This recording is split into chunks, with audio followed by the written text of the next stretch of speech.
Hello, everyone. You're listening to the podcast of Studio Central and Eastern Europe of the KU Leuven. In our 20-minute episodes, we discuss the latest research on the region. I'm Peter Vermeersch, professor at KU Leuven, and with me today is Zsuzsa Csergő. Zsuzsa Csergő is professor of Nationalism and Democracy Studies in the Department of Political Studies at Queen's University in Canada. She specializes in the study of nationalism and contemporary challenges to democracy, with a particular expertise on Central and Eastern Europe. Zsuzsa's research contributes to the understanding of tensions between nationalism and democracy in multi-ethnic societies.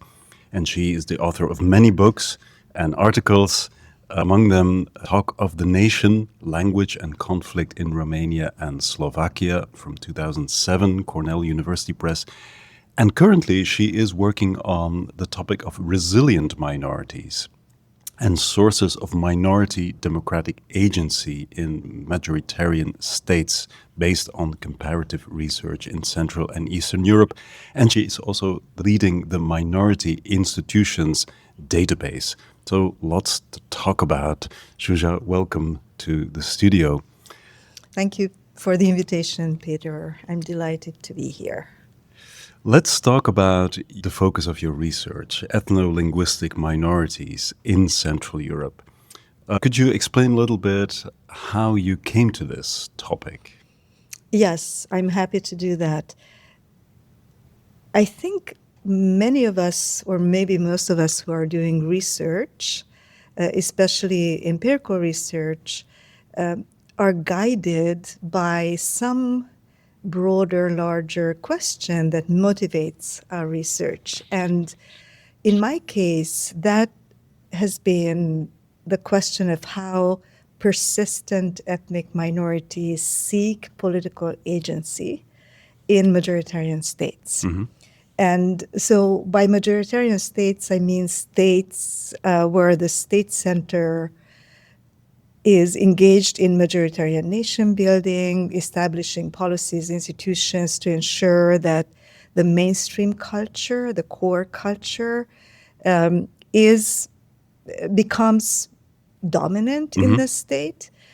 And so it's actually, this is what the logic of the nation building project has been, to create comfortable majorities, comfortable cultural majorities in states for reasons that have to do with legitimacy and all that, and it always leaves some people outside the mainstream. And I focus on persistent ethnic minorities in the sense that these are minorities that are not just different from the mainstream, because there are always all kinds of different reasons why people do not align with the mainstream, but these are ethnocultural minorities in the sense that they have something that creates a commonality, a shared culture that is different from the mainstream, from the core culture, and they want to maintain it. Yes, and language is an important part of it, I suppose. And language is an important part of it, not only in Central and Eastern Europe, but I think in Central and Eastern Europe,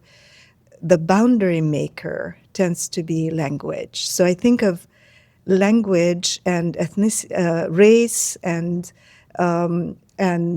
religion and other forms of boundary making, cultural boundary making, as theoretically equivalent in a sense. They're interrelated also, I Many suppose. times, in most cases, they are interrelated. But there's something about language that makes it easy for linguistic minorities, or easier maybe for linguistic minorities, to tell their own story, to create some kind of cultural narrative that creates the boundary. And so this is also why I think language is important. Yes. Could you give some examples of cases that you've been, working on quite extensively? Right. So I'm a comparativist, and within that framework, I have been working primarily on Hungarian minorities. That's a language I speak. And so it makes it easier, It's obviously. accessible, It's accessible. So I've been working on Hungarian minorities in Romania, Slovakia. Recently also have also added Hungarians in Serbia. But about 15 years ago, something like that, I started doing research also on Russian speakers and Poles in the Baltic states. Yes, very important topics, Yes. obviously. So when you research these minorities and you compare these cases, you look at what you call democratic agency. So what do you mean by that? What is exactly the democratic agencies in these linguistic minorities in all these places? Right. Great question that I've been thinking about for many years. And so political agency generally means that people have the capacity to have a say in the rules by which they live.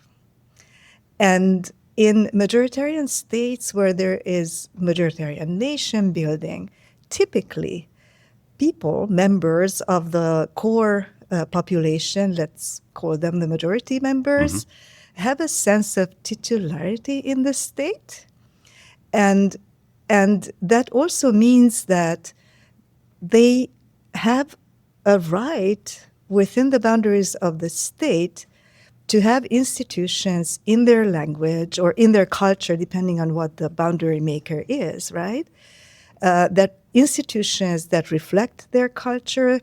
In the case of linguistic minorities, there will always be schools in their language, culture institutions in their language, courts are going to be speaking their language, government at all levels is going to be speaking their language, whereas minorities have to actually demonstrate that they are worthy of it. Yep. And so this is what drives my research. It's the question of how minority members, persistent minority members, seek agency in this way. In these various contexts, because I can imagine that exactly. It's different from Slovakia, let's say, Yes. the Hungarians in Slovakia, and the opportunities they have to have schools in Hungarian or libraries or cultural institutions in Hungarian. It might be different for the Russian speakers in the Baltic states. Absolutely. And that is something else that I use this term that I think I may have coined, which is the minority condition, by which I mean that there is a condition, the persistent minority condition, that makes people who live in this condition to see the state from a different angle. Yeah. So they actually look at the state from a different angle. It's a perspective matter. It's a perspective matter because they are not titulars.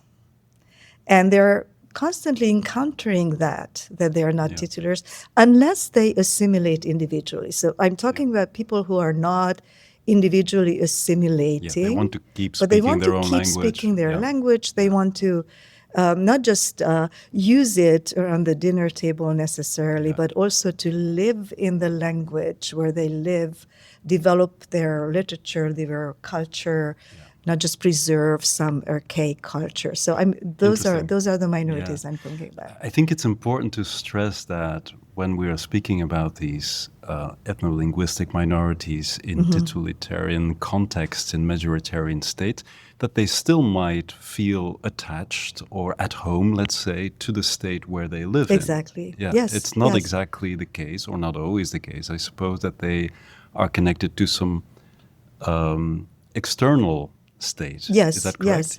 Yes, it is. And that's, again, something that I like to emphasize. I use the term homeland minorities, homeland populations, because there has been a tendency to talk about such minorities as living in a host state. Yeah, as if they're a foreign body. As if they're guests and a foreign body, not at home. And, you have also done a lot of research on minorities and know that there are debates about how historicity, the length of time that a population has been living in a place, becomes a source of rights. Right. We're talking also in this context about migration in a certain sense. So Exactly. the minorities that you are talking about are typically not seen as immigrants. They're typically seen as, long-standing members Yes. of the state where they live Typically, in. Yeah. although one of the interesting comparisons or reasons to compare Russian speakers in the Baltic states and more traditional, historic, established minorities like Hungarians or Poles in the region is precisely that the Baltic states' majoritarian nation builders do not look at them as homeland minorities. They are not considered even national minorities. So the question, of course, arises, how much time do you need? How many generations have to live in a place to have rights to language use, for example? Exactly. And it's also, I think, about the self-understanding, the dominant self-understanding of the state and the population in that state. How diverse do they see themselves? How many languages do they think they can accommodate within their idea of being a nation? Yes.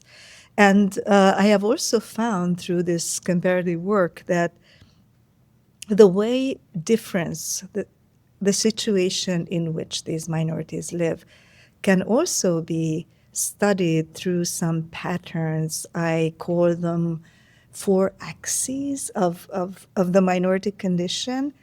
Excuse me. One of them is numbers. Size matters. Yep. The other one is places, in the sense of where they live and attachment to place. Interesting. How concentrated or dispersed they are, because that really shapes their ability, their capacity to create a social life and institutions, right? So the regional concentration in one part of the country, for example. Yes. Yeah. Or if there may be a large number in absolute numbers, like Russian speakers in Riga or Tallinn, or Vilnius even, although the ratio is smaller there. They're more dispersed in the city. So even if there are cultural centers, it's much more difficult for them to reach them, whereas if they live, Russians in, for example, Estonia's Narva region have easier access. So these things matter when parents have to take their kids to school and then to on this practical curricular level. activities. Yes. So there's numbers and places, and there's time, which we've mentioned, the historicity, which also creates stories, narratives of attachment. They name the places, they name the river, they name the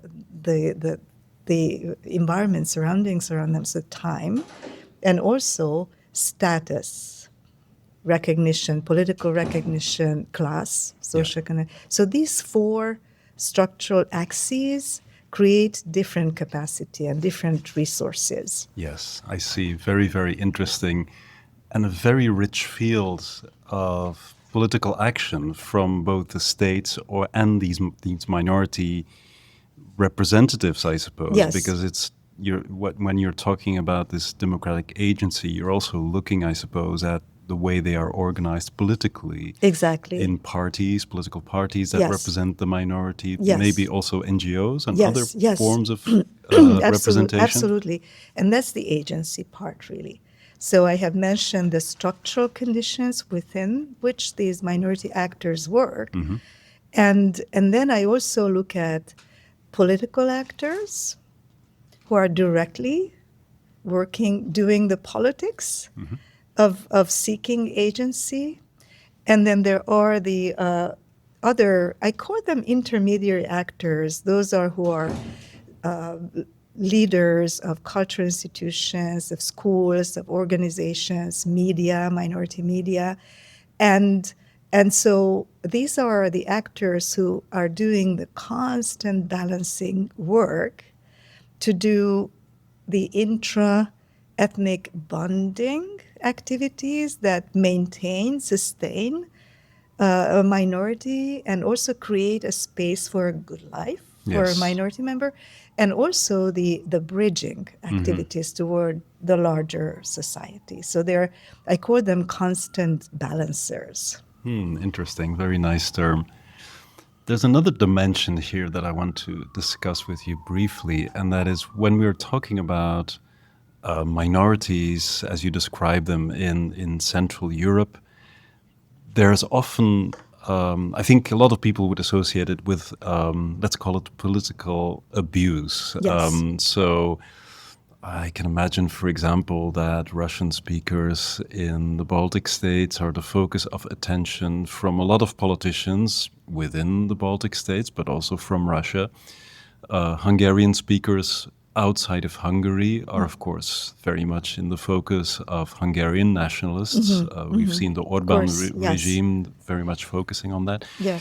Could you say something about, the development of this politically using the position of these minorities to advance certain political agendas? Right.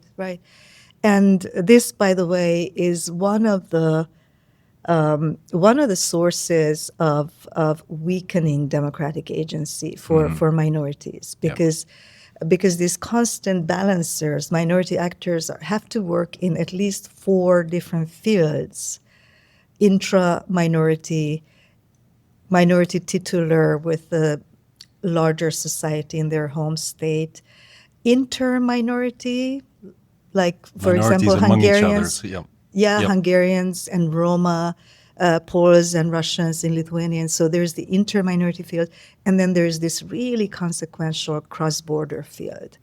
And in most of the cases that I study, there is a kin state across the border where their ethnicity is the core, the majoritarian nation-building population. So for Hungarians, of course, it's Hungary. For Russian speakers, it's Russia. For the Poles, it's Poland. Roma do not have that luxury. Or sometimes they do. Or sometimes they do, if but they yes. identify as Hungarian Roma Yes, in yes, Slovakia, yes. So for example, but they sometimes might they not be do. accepted by the Exactly. kin state then as Exactly. member So there are of the community. Yeah. those tensions as well, Yeah. of course. But so my focus is on minority democratic agency, and I also look carefully at this cross-border field. I have done research on kin state politics, and so the instrumentalization of external kin has been one of the strategies that kin state centers have been using for their own, in many cases, for their own domestic purposes, essentially. And so minorities, unfortunately, are caught between states in this sense and are made vulnerable to that. And some of them are co-opted by kin state governments, others resist. But it's one of the challenges that minority actors face if they want to create democratic agency. Yeah, very interesting. It's a very intricate field Yes. of connections and dynamics and influences. What is for you the most important case that you've worked on recently? Maybe not most important in political sense, but one that captured your one that attention. captured my attention. So I have focused quite a bit on Hungarians in Romania, and also on Russian speakers in Estonia. From the 2 regions, these are the 2 cases on which I have done the most extensive research. And there are personal reasons also for why I'm interested in Hungarians in Romania, because I came from there. Oh, yeah. And so I have an insider-outsider advantage or disadvantage, I don't know. As Russian speakers in Estonia, it was because that was my first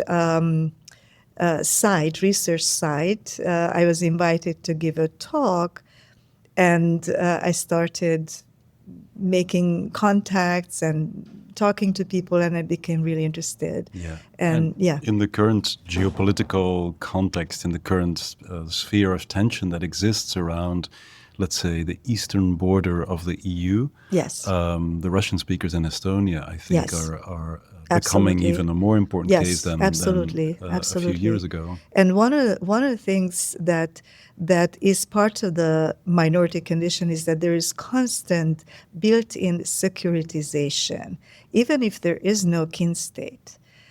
from the Explain that a little majoritarian bit, perspective. So I mentioned earlier that the way I look at the logic of and goals of nation making, nation building, is to create a comfortable majority in the state. And so if there are minorities that are perceived as potential challengers for whatever reason, that's a source of what we call with co-authors an titular insecurity. So an ontological insecurity of those who feel that they are the titular owners of the state, the core, the majority. And if there are small minorities that do not count that much because they are disorganized, they are small, they don't have any resources, support from abroad and all that, that's okay. But if they, so there's a built-in securitization, which is not constantly there, but it can be activated. And then people feel threatened by the minority. Exactly. Just the existence of a minority, which can be, of course, these are not blocks. These are not, the majority is no single block of people thinking the same way. Of course not. Yes. Yeah. But in general, it in can general, get there this, are patterns of fear that can be generated also by their nationalist populist leaders. So this also can be instrumentalized. That's right. Yeah. That's right. Yeah. Yes. Well, thank you very much, Zsuzsa, for My sketching this this very interesting research topic, a very rich field of research, Yes. and you will continue, I Yes. think, in the coming years to do a lot more case studies in this comparative context. Thank you very much for speaking to us about your work. My pleasure.